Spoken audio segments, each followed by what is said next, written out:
Work depends on the frame of reference, कि आपका work भी एक रिलेटिव टर्म, ठीक है, वर्क भी आपका एक रिलेटिव टर्म है। तो हमेशा रेफरेंस फ्रेम पर डिपेंड करता है कि आप किसके रिस्पेक्ट में वर्क की बात कर रहे हैं, क्योंकि डिस्प्लेसमेंट जो है आपका वो एक रिलेटिव टर्म है, ठीक है। फोर्स तो एब्सोल्यूट है, फोर्स नहीं डिपेंड करता। आप किसी भी ऑब्जर्वर से देखो, फोर्स की वैल्यू वही रहनी चाहिए। ऐसा नहीं हो सकता एक ही टाइम पर टेंशन फोर्स या फ्रिक्शन फोर्स 10 न्यूटन भी है और दूसरा कोई देख रहा है उसको 20 न्यूटन दिख रहा है, ये इम्पॉसिबल, ठीक है। तो देखिए आप इसी तरह का प्रॉब्लम है कि आपका cart and man both start with acceleration shown in the figure, ठीक है। दोनों के एक्सेलरेशन आपको दिखा रखे हैं 2 मीटर पर सेकेंड स्क्वायर एंड 5 मीटर पर सेकेंड स्क्वायर।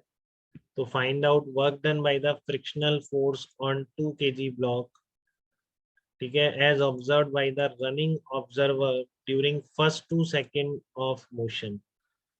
तो ये सारी सिचुएशन है, आपको फ्रिक्शन कोफिशिएंट दे रखा है, कार्ट के अंदर 2 kg का ब्लॉक रखा हुआ है और ये कार्ट 2 मीटर पर सेकेंड स्क्वायर से एक्सलरेट हो रही है, ठीक है। ये मैन 5 मीटर पर सेकेंड स्क्वायर से आगे बढ़ रहा है। तो आपको वर्क डन बाय किसका लिखना है इसमें, work done bye frictional force लिखना है ऑन 2 kg ब्लॉक। ये 2 kg ब्लॉक पर फ्रिक्शनल, अगर ये कहता है कि find out the work done bye frictional force on 2 kg block, यही रुक जाता तो हम ग्राउंड के रिस्पेक्ट में निकालते, बट यहाँ नहीं रुका, इसने बोला कि as observe by the running observer जिसका एक्सेलरेशन है 5 मीटर पर second square during first 2 seconds of इस मोशन। तो फर्स्ट 2 सेकेंड सारी मोशन एक साथ स्टार्ट हुई है मान लीजिए, ठीक है। तो फर्स्ट 2 सेकेंड में work done by the frictional force कितना होगा with respect to this running observer, जो कि इसका एक्सेलरेशन है कांस्टेंट स्पीड से वो भी नहीं भाग रहा है, ध्यान रखें, ठीक है। तो इस रनिंग ऑब्जर्वर के रिस्पेक्ट में फर्स्ट 2 सेकेंड में फ्रिक्शन का वर्क डन कितना होगा। तो force dot displacement work done होता है हमेशा integration F vector dot D R vector, ठीक है। तो फोर्स तो आप निकाल लो कितना है, हर ऑब्जर्वर के लिए वही रहेगा, बट डिस्प्लेसमेंट इस ब्लॉक का आपको रनिंग ऑब्जर्वर के रिस्पेक्ट में निकालना पड़ेगा फर्स्ट 2 सेकेंड, ठीक है ना। कार्ट एंड मैन दोनों ने एक साथ ही स्टार्ट करी है, बोथ स्टार्ट विद एक्सेलरेशन इस तरीके से। तो आपका फर्स्ट 2 सेकेंड के वर्क के लिए 2 kg का डिस्प्लेसमेंट।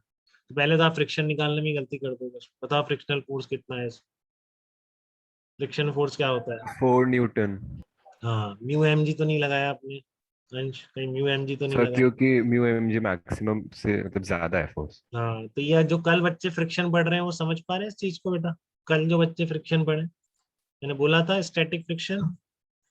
लक्षित आप बताइए, लक्षित है क्या, लक्षित तो आज नहीं आया, मना करो, कौन बताएगा, हार्दिक आप बताओ, हार्दिक गहलोत बताएगा कि स्टैटिक फ्रिक्शन है, क्योंकि इस रिलेटिव मोशन नहीं है, इस ब्लॉक को इस कार्ट के रिस्पेक्ट में रखा हुआ चल रहा है। तो ये बिल्कुल जरूरी नहीं है, जस्ट कंफ्यूज करने के लिए आपको दे रखा है मैक्सिमम फ्रिक्शन लगे, क्योंकि रिलेटिव मोशन तो है नहीं, आप दोनों क्या रहे, दोनों एक साथ ही तो जा रहे हैं, ये तो नहीं कह रहा कि एक ब्लॉक भी इसके रिस्पेक्ट में भाग, ठीक है। तो ब्लॉक तो चुपचाप रखा हुआ है, तो मैक्सिमम फ्रिक्शन कितना हो सकता है 0.3 इंटू 2 इंटू जी। ये मैक्सिमम फ्रिक्शन था ना, यहाँ पे सरफेस पे नॉर्मल रिएक्शन। मनीषा आप बताइए बेटा, बाकी लोग बोलते नहीं, आप बताइए, ये आप समझ यस पा रहे सर। हैं, ये समझ पा रहे हैं कि यहाँ पे स्टैटिक फ्रिक्शन है, क्योंकि ये ब्लॉक इस कार्ट के रिस्पेक्ट में मूव नहीं कर रहा है। Yes sir. तो दोनों सरफेसेस की वेलोसिटी सेम है जब भी ये साथ में है, ठीक है। तो 1 मिनट रुकिए, इसको वापस कंटिन्यू करेंगे अपन, ठीक है, इस प्रॉब्लम को।